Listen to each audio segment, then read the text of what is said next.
Y en el capítulo de hoy,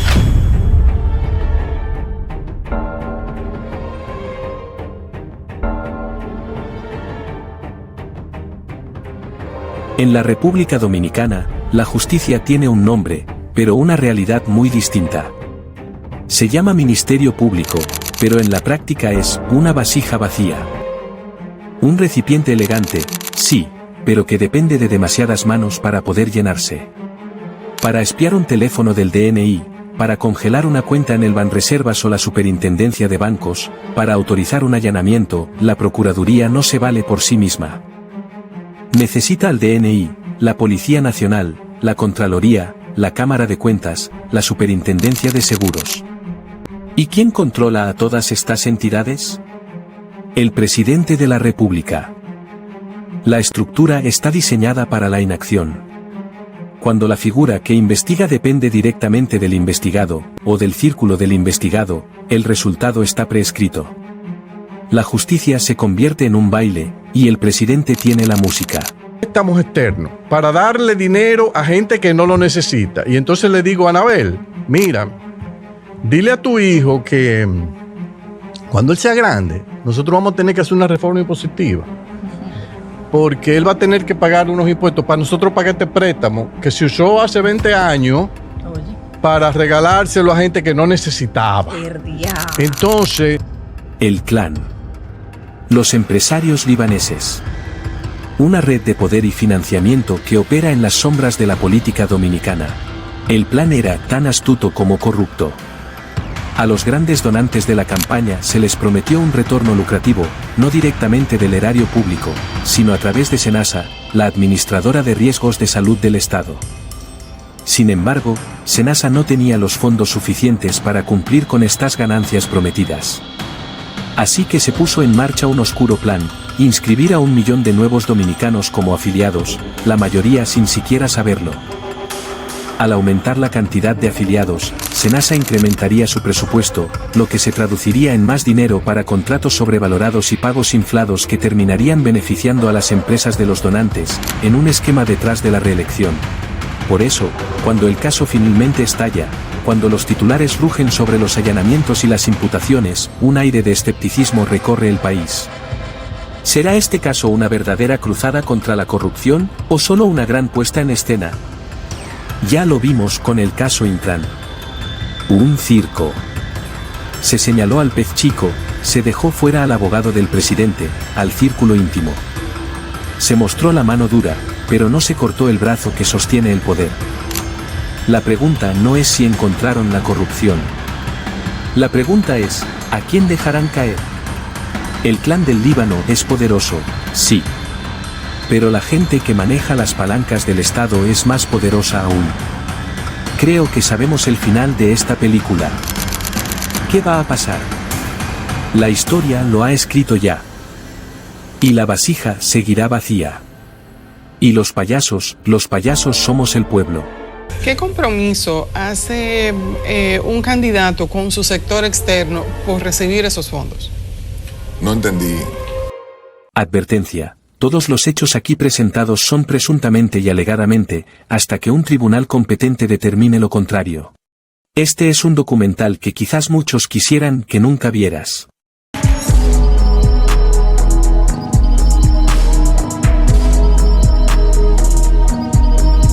Señores, lo que está pasando con el caso Senasa es tan importante que hemos visto que Nuria Piera está tomando miedo para referirse a este caso. Ahora mismo, si ustedes van a la cuenta de Nuria Piera en YouTube, ustedes no van a ver ni una sola fotografía de Santiago Jacín que tenga que ver con este caso Senasa. Se ha comenzado a eliminar las fotografías que tiene este canal de YouTube y la verdad es que será muy difícil llegar hasta el final de lo que tiene que ver con esta investigación. Nosotros decíamos que por la cercanía que tiene este señor Santiago Jacín con Luis Abinader, un amigo de infancia que estudiaron juntos, un amigo que pertenece a una diáspora pequeña que casualmente viene del Líbano, era muy difícil que se hiciera justicia con todo esto. Nosotros hemos visto cómo Jean Alain hasta el día de hoy, si me parece, todavía permanece con un grillete en los pies y hemos visto que esto ha sido casi 4 años con este tipo de cosas. Pero cuando se trata de casos como en el caso Camaleón, donde vimos a Hugo Vera, todos salieron liberados automáticamente e incluso algunos ya pueden viajar hacia el exterior. Lo que hemos visto que este gobierno, que cuando se trata de personas cercanas al presidente Luis Abinader, la justicia se enrarece, se pone extraña. La información que nosotros tenemos era que el viernes pasado se iba a hacer un allanamiento a los miembros del call center que supuestamente tienen que ver con esta denuncia que habría hecho Yulisa Céspedes. Dicen que también iba a ser allanado Santiago Jacín, entre otros empresarios que ya ellos saben la información, porque si nosotros la tenemos, ellos deben saberla desde hace mucho tiempo. Dicen que el allanamiento se va a realizar ya para esta semana. Se habla de lunes, martes, miércoles, no se sabe. Pero las expectativas del gobierno es de que este allanamiento se haga un viernes para así diluir todo el escándalo el fin de semana y que esto no tenga un gran impacto social en la República Dominicana.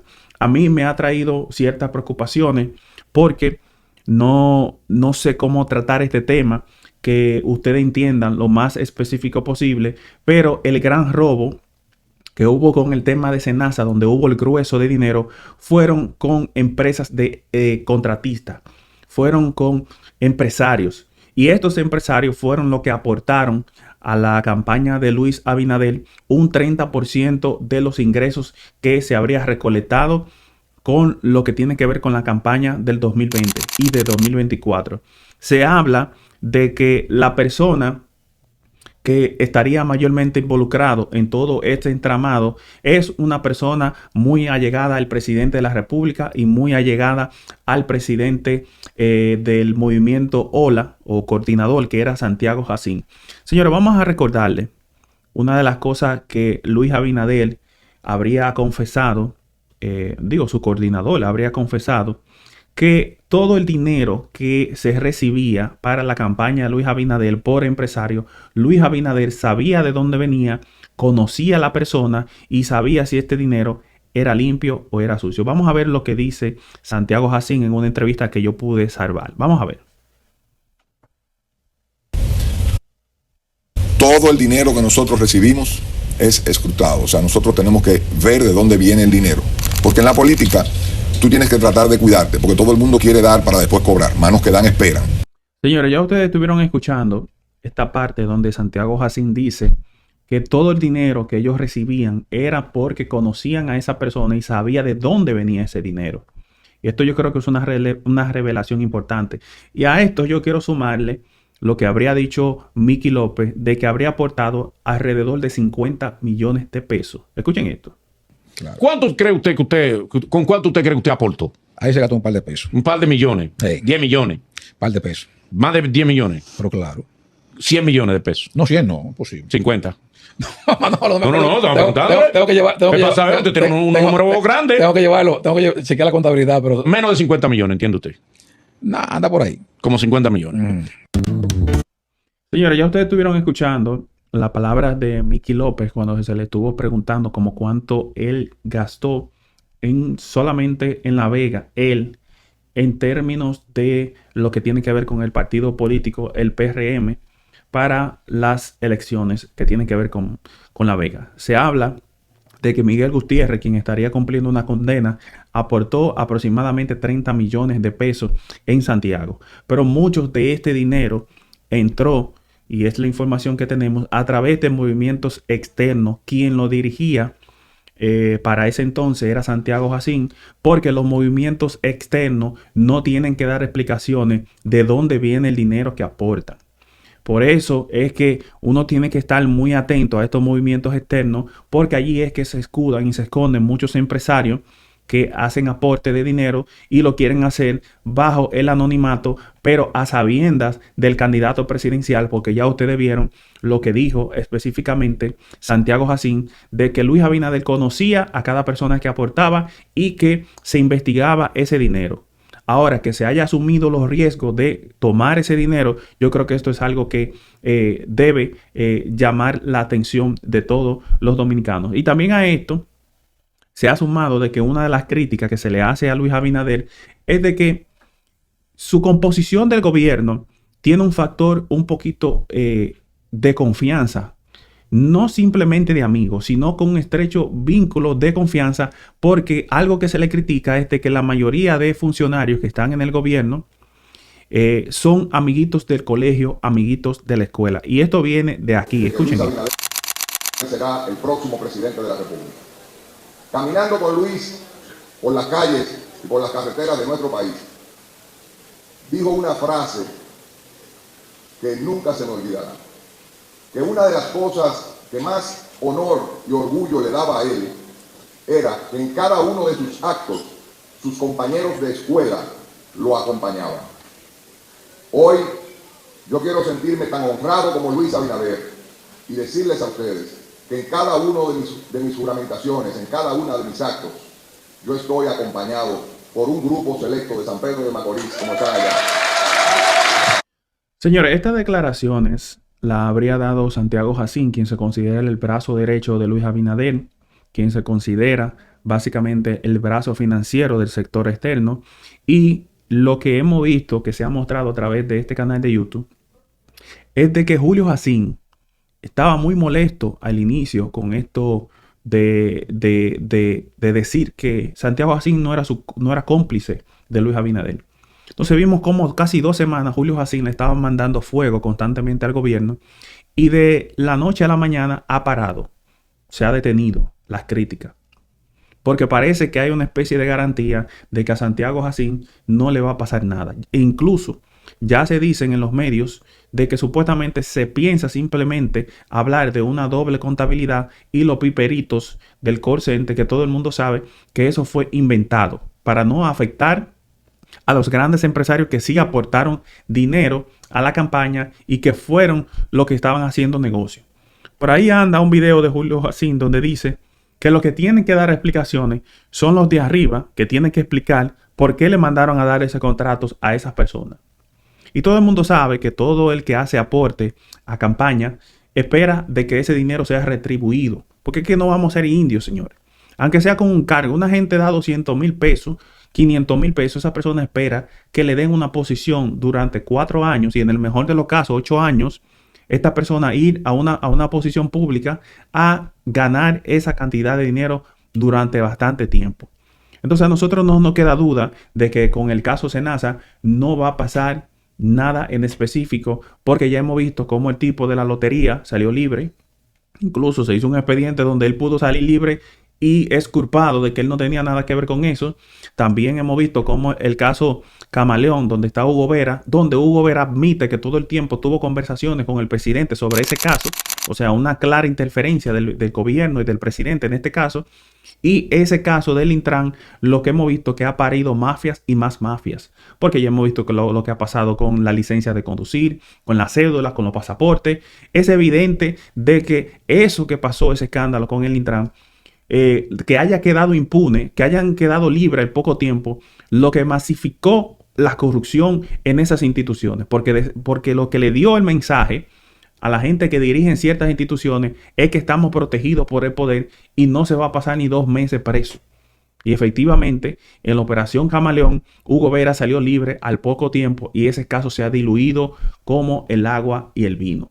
Lamentablemente, lo que estamos viendo, que lo que nos espera con este tema de Senasa es mucha película, mucha espuma y poco chocolate. Y nosotros esperamos, porque también se ha dicho muchas cosas interesantes con respecto a este caso, donde vimos que Ricardo Nieves dijo que él se iba del país si no pasaba algo con esto del caso de Senasa. Pero yo lo que creo que honestamente Ricardo Nieves debería ser un poco más específico. Porque él debería decir cuáles son los verdaderos culpables del caso de Senasa. Porque de que se tiene que hacer, aunque sea un bulto con el tema de Senasa, eso se sabe. Que aunque sean los piperitos que se inventaron un call center de unos piperitos que fumaban hook, que se veían y que eso eran los culpables de casi robarse 100,000 millones. Yo espero que ese piperito, cuando lo arresten, le devuelva los casi 100,000 millones de pesos en ese caso. Yo lo dudo. Pero yo lo que creo que lo de irse del país debería extenderse a señalizar cuáles son esas. Si esas empresas, esta y esta y esta y esta, no cae, yo me voy de este país. Porque así uno sabe realmente cuáles eran las personas que estaban involucrados en este tipo de temas. Yo creo que en el caso de Senasa vamos a ver cómo nosotros, los dominicanos, se burlan de nosotros una vez más. Y lamentablemente este Ministerio Público ha sido un ministerio servil. Ha sido un ministerio público que tiene miedo porque lo que hemos visto que la titularidad de procuradora simplemente es por 2 años y si usted no se porta bien, no lo extienden a 4 años. Y al final de todo esto también está el tema de que quien te podría llevar a una alta corte, porque ya hemos visto cómo lo ha hecho Luis Abinader, donde destituyó 3 jueces de la Suprema Corte de Justicia, lo destituyó porque no se tomó en cuenta nada de esas personas. Y se ha demostrado todo el poder que se tiene y al final de todo esto lo que se habla es de que supuestamente la procuradora será premiada con llevarla a las altas cortes. No sé qué se podrá determinar de todo esto, pero yo quiero esperar a ver qué va a pasar con Senasa. Que si no meten a los empresarios presos y hacen como hicieron, como el caso Calamar, que liberaron un montón de empresarios, de que porque devolvieron una chilata, yo creo que este país se jodió y vamos en mal camino. Señora, hasta aquí nuestro video del día de hoy. Siempre recordándole que todo lo dicho, reproducido y mostrado es alegadamente y supuestamente hasta que un fiscal competente y un juez competente determine la veracidad de lo mismo. Chupe usted y déjeme el cabo.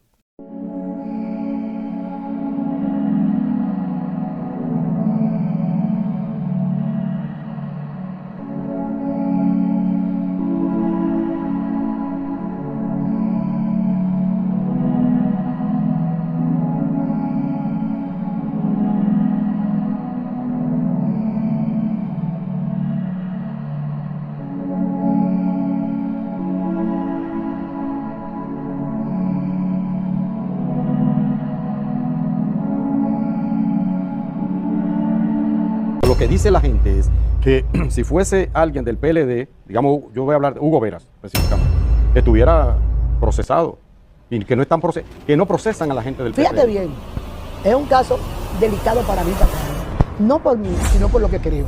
Pues mira, me dice Jenny dice que algunos de esos casos pierden ponzoña. O sea, la ponzoña es el interés del Estado, me le echaron tal cosa. Eso quiso decirme en términos jurídicos.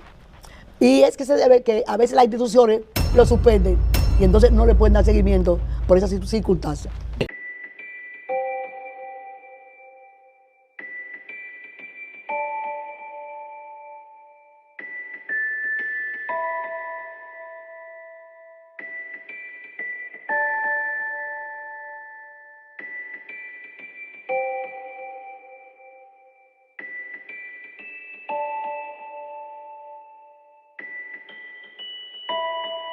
Fue convocado, es decir, la medida de coerción era a las 2 de la tarde y de su cárcel en el Palacio de Justicia de Ciudad Nueva fue trasladado a la Procuraduría General de la República ante ese Ministerio Público y a las 12:30 pasa Jochi y sus abogados, nuestros abogados, precisamente a esa reunión con el Ministerio Público. ¿Y qué ocurrió allí?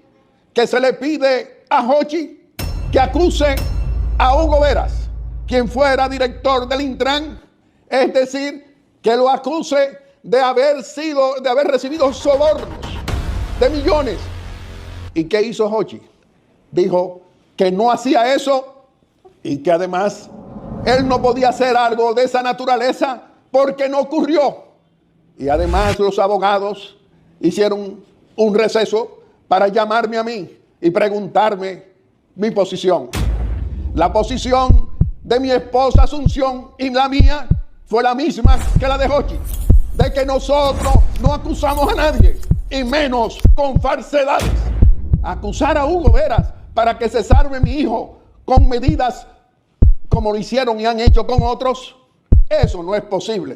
Nosotros no somos ese tipo de gente. Y además, la firmeza de mi hijo Jochi fue decirle que no. La misma posición de sus padres.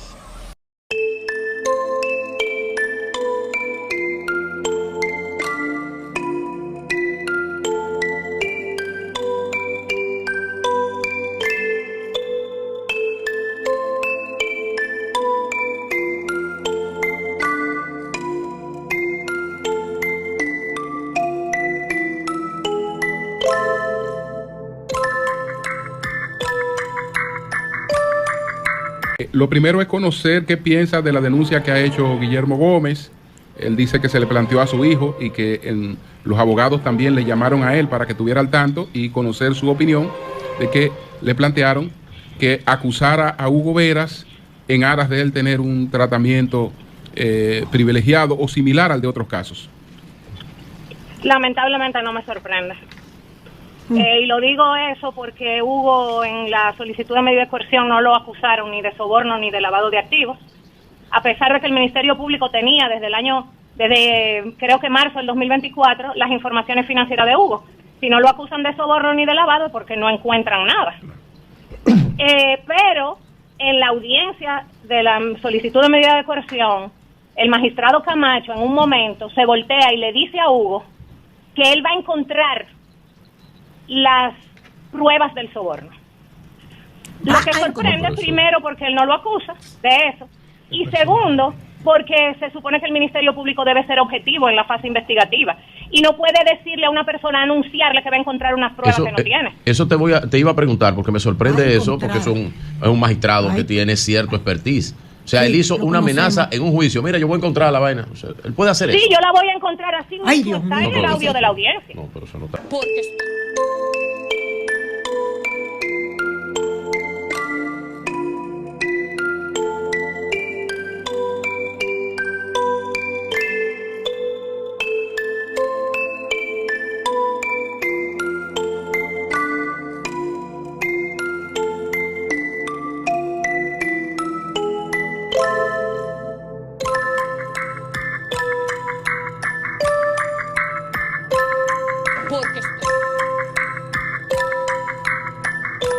A perseguir, por eso encaja también eso que decía Guillermo Gómez, que ella quería que su hijo le firmara una delación supuestamente con un soborno, porque lo que interesa es crearle la prueba a Hugo Veras para meterlo preso.